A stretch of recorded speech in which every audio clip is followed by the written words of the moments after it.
ನಾಗೇಂದ್ರಗೆ ಮತ್ತಷ್ಟು ಬಿಗಿಯಾಗುತ್ತಾ ಈ ಹಗರಣದ ಉರುಳು?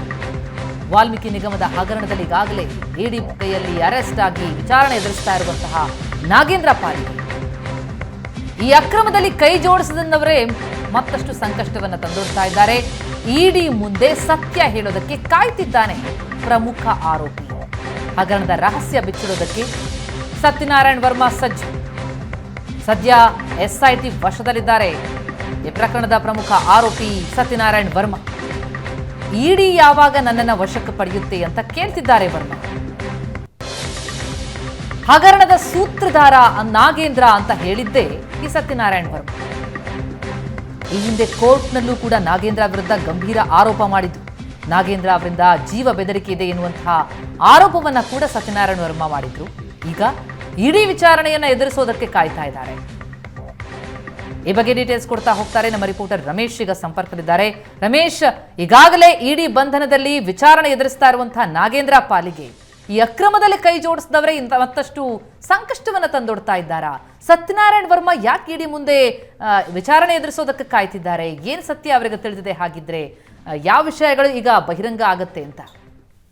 ಪ್ರಥಮ ವಾಲ್ಮೀಕಿ ನಿಗಮದಿ ಬಹುಕೋಟಿ ಹಗರಣ ಏನಿದೆ, ಹಗರಣದಲ್ಲಿ ಅಂದ್ರೆ ಆಗ ಸಚಿವರಾಗಿದ್ದಂತ ನಾಗೇಂದ್ರ ಅವರೇ ಸೂತ್ರಧಾರಿ ಅನ್ನುವಂಥದ್ದನ್ನ ಈವರೆಗೆ ಅರೆಸ್ಟ್ ಆದಂತ ಹಲವು ಆರೋಪಿಗಳು ಮತ್ತೆ ಇಡಿ ಆಗ್ಲಿ ಮತ್ತೆ ಎಸ್ಐಟಿ ಆಗ್ಲಿ ತನಿಖೆ ಮಾಡಿದಂತ ಸಾಕಷ್ಟು ಜನರು ಹೇಳಿಕೆಯನ್ನ ಕೊಡ್ತಾ ಇರುವಂತದ್ದು. ಅದರಲ್ಲೂ ವಿಶೇಷವಾಗಿ ಈ ಅಂದ್ರೆ ಬೆಂಗಳೂರಿನಿಂದ ಹಣ ಹೈದರಾಬಾದ್ಗೆ ವರ್ಗಾವಣೆಯಾಗಿ ಹೈದರಾಬಾದ್ RBL ಬ್ಯಾಂಕು, ಅದಾದ್ಮೇಲೆ ಫಸ್ಟ್ ಫೈನಾನ್ಸ್ ಕೋಆಪರೇಟಿವ್ ಸೊಸೈಟಿಗೆ ಹೋಗಿ ಅದು ಕ್ಯಾಶ್ ಅನ್ನ ಮಾಡಿದಂತ ವ್ಯಕ್ತಿಗಳು ಇಬ್ಬರು, ಪ್ರಮುಖವಾಗಿ ಸತ್ಯನಾರಾಯಣ ವರ್ಮಾ ಮತ್ತೆ ಸತ್ಯನಾರಾಯಣ ಇಟ್ಕಾರಿ ಅನ್ನುವಂಥವ್ರು. ಅದರಲ್ಲಿ ದೊಡ್ಡ ಪಾತ್ರ ಈ ಒಂದು ಮನಿ ಮೊಬಲೈಸೇಷನ್ ಮಾಡಿದಂತ ಒಂದು ಆರೋಪ ಅಂದ್ರೆ ವಿಚಾರದಲ್ಲಿ ಆರೋಪದಲ್ಲಿರುವಂತದ್ದು ಸತ್ಯನಾರಾಯಣ ವರ್ಮಾ ನಾಗೇಂದ್ರ ವಿರುದ್ಧ ಕಿಡಿಕಾರ್ತಾ ಇದ್ದಾರೆ. ನಾಗೇಂದ್ರ ಅವರೇ ಇದಕ್ಕೆಲ್ಲದಕ್ಕೂ ಸೂತ್ರಧಾರ. ನಾಗೇಂದ್ರ ಅವರೇ ಪ್ರಮುಖವಾಗಿ ಎಲ್ಲಾ ರೀತಿಯಾಗಿ ಒಂದು ಏನೋ ಹಗರಣವನ್ನ ಮಾಡಬೇಕು ಅಂತ ಸೂಚನೆ ಕೊಟ್ಟದ್ದು, ಮತ್ತೆ ಅವರಿಂದಲೇ ನಮಗೆ ಬೆದರಿಕೆ ಬರ್ತಾ ಇದೆ ಅನ್ನೋ ನಿಟ್ಟಿನಲ್ಲಿ ಆರೋಪವನ್ನ ಮಾಡ್ತಾ ಇರುವಂತದ್ದು. ಮತ್ತೆ ಈಗಾಗಲೇ ಕೋರ್ಟ್ ಮುಂದೆ ಎಸ್ಐಟಿ ಅಧಿಕಾರಿಗಳು ಅವ್ರನ್ನ ಪ್ರೊಡ್ಯೂಸ್ ಮಾಡಿದ ಸಂದರ್ಭದಲ್ಲಿ ನಾಗೇಂದ್ರ ಅವರನ್ನ ನಮ್ಗೆ ಜೀವ ಬೆದರಿಕೆ ಇದೆ, ನಾಗೇಂದ್ರ ಅವರು ನಮ್ಮ ಇಡೀ ಕುಟುಂಬವನ್ನು ನಾಶ ಮಾಡ್ತೀವಿ ಅಂತ ಹೇಳ್ತಿದ್ದಾರೆ, ನಾನು ಜಡ್ಜ್ ಮುಂದೆ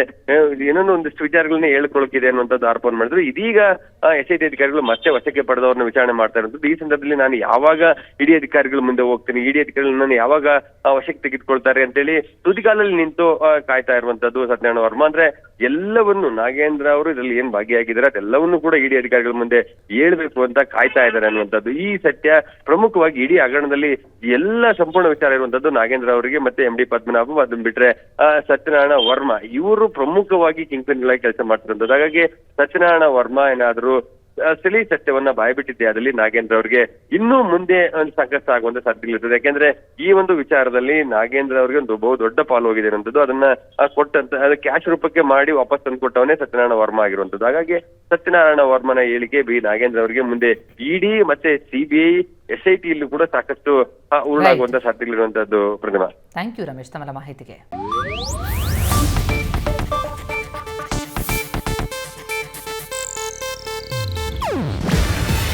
ಇದು ಏಷ್ಯಾನೆಟ್ ನ್ಯೂಸ್ ನೆಟ್ವರ್ಕ್ ಪ್ರಸ್ತುತಿ. ನೀವು ನೋಡ್ತಿದ್ದೀರಾ ಏಷ್ಯಾನೆಟ್ ಸುವರ್ಣ ನ್ಯೂಸ್.